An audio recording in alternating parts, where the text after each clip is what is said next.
Serial वसुधा के आने वाले एपिसोड में अब वसुधा का सच आने वाला है सब लोगों के सामने। जहां पर वसुधा इस चीज से डर रही थी कि कहीं उसका सच देवी हुकुम के सामने आ गया तो कहीं ऐसा ना हो कि उसके और चंद्रिका के रिश्ते ही खत्म हो जाए। लेकिन वहीं पर दूसरी तरफ देव के एक्सीडेंट के बाद में अब बुरी तरीके से डर चुकी है हमारी वसुधा। उसे ऐसा लगता है कि शायद उसके मंगलसूत्र उतारने की वजह से ही तो ये पूरा एक्सीडेंट और पूरा कांड हुआ है।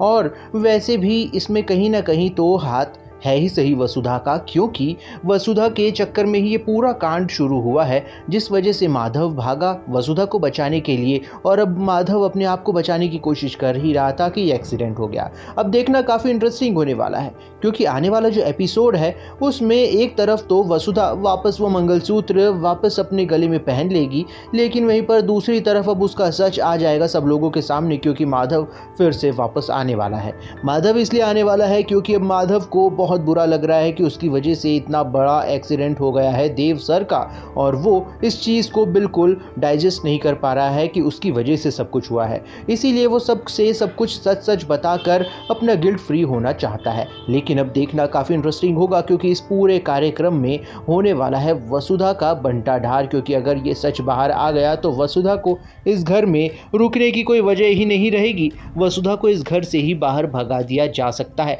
लेकिन अब सबसे बड़ी बात तो ये है कि दो दुश्मन जो कि हैं सारिका और करिश्मा, ये दोनों तो वैसे ही घात लगाकर बैठी हुई हैं कि कहीं मौका मिले और बस वसुधा को इस घर से बाहर भगा दिया जाए। लेकिन अब फिलहाल देखना काफ़ी मज़ेदार होने वाला है, क्योंकि अब आने वाला है देव होश में। और देव होश में इसलिए आएगा क्योंकि वसुधा वो मंगलसूत्र पहन लेगी, और अब चंद्रिका और देव दोनों मिलकर वसुधा को प्रोटेक्ट करते हुए नजर आने वाले हैं। जहां पर सबका सच सबके सामने आने के बाद भी चंद्रिका वसुधा का ही साथ इसलिए देगी क्योंकि उसे पंडित जी ऐसा बता देंगे कि ये जो लड़की है यही तो देव की सुरक्षा है, अगर ये रहेगी देव के आसपास तो देव को कुछ भी नहीं हो सकता। अब देखना काफी इंटरेस्टिंग होने वाला है, क्योंकि ये सच आने के बाद भी जो चंद्रिका है वो बिल्कुल पसंद नहीं करेगी हमारी वसुधा को इस रूप में, अपने बहू के रूप में। लेकिन फिर भी अपने बेटे के लिए वो इतना तो सहन कर ही सकती है। अब देखना काफी इंटरेस्टिंग होगा कि आगे आने वाले मोड़ में और क्या नई मुसीबत आती है वसुधा के सिर पर। तो बने रहिए हमारे साथ में और देखते रहिए सीरियल वसुधा।